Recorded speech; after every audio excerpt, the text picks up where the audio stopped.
एक गांव में एक सास और बहू रहते थे। सास भगवान की भक्ति में हमेशा लीन रहती थी, पर बहू को इन सब बातों से कोई फर्क नहीं पड़ता था। वो बहुत ही भोली भाली और सीधी सादी थी। उसकी सास उसे बहुत समझाती थी कि बहू, थोड़ा तो प्रभु का भजन कर लिया कर, पर वह तर्क पे तर्क करने लगती, तो फिर सास ने उसे समझाना ही छोड़ दिया। एक दिन सास ने सत्संग का आयोजन करने का निर्णय किया। फिर उसने सोचा, अगर बहू घर में रही तो कुछ भी अच्छे से नहीं हो पाएगा। तो उसने एक तरकीब निकाली। उसने बहू को बुलाया और एक काला कपड़ा देकर कहा कि इसे जाओ, उसे नदी पर धो लो और जब तक धोती रहना कि जब तक ये पूरा सफ़ेद न हो जाए। साथ में उसे खाने के लिए एक सूखी मोटी रोटी दे दी। बहू तो सीधी सादी थी। उसे क्या पता कि काले कपड़े को कितना भी धो ले वह सफ़ेद नहीं होगा। वह कपड़ा लेकर नदी पर चली गई। उसे धोते धोते दोपहर हो गई। अब उसे बहुत ज़ोर से भूख लगी थी। वहीं से थोड़ी दूरी पर एक गणेश जी का मंदिर था। वहाँ उसने देखा कि गणेश जी को देसी घी मिला के गुड़ का प्रसाद चढ़ाया गया है।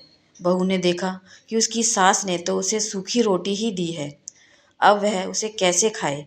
तो उसने गणेश जी को लगे भोग का गुड़ उठाया और खाने लगी। ज्यों ही उसने वो भोग उठाया, गणेश जी नाक पर उंगली रखकर मुंह फेर कर बैठ गए। जब सुबह पंडित जी आए और गणेश जी को भोग लगाने लगे, तो देखते हैं कि प्रभु तो मुंह फेर कर बैठे हैं।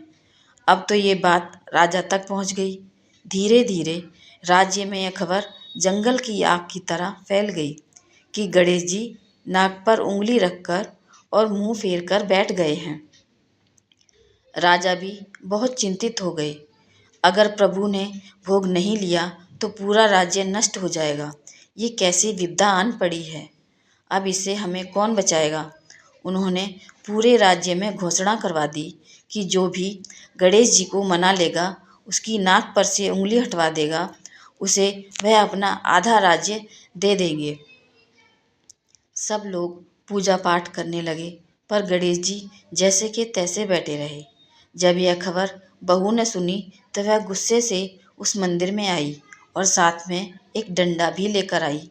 सब लोग उसे बहुत ही हैरानी से देख रहे थे कि ये पागल क्या कर रही है।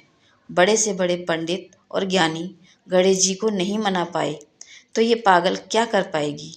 उसकी सास भी सोचने लगी, उसकी बहू पागल हो गई है।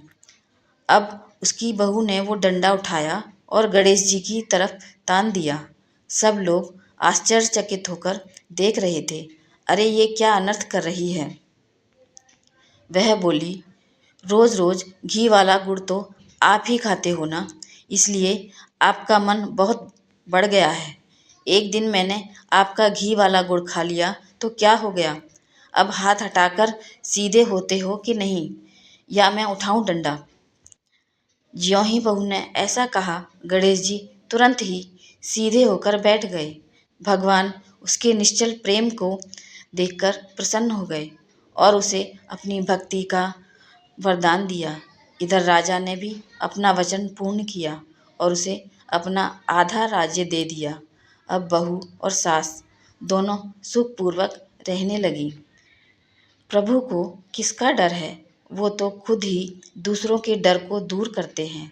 लेकिन उन्होंने बहू के गुस्से में छुपे निश्चल मन व प्रेम को पहचान लिया और उससे वो प्रसन्न हो गए।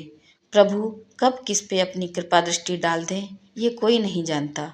इसलिए हमेशा प्रभु को याद रखना चाहिए, चाहे वो सुख हो या दुख हो। मेरी ये कहानी आपको कैसी लगी मुझे कमेंट करके ज़रूर बताएं और मेरे चैनल को लाइक शेयर और सब्सक्राइब ज़रूर करें। धन्यवाद।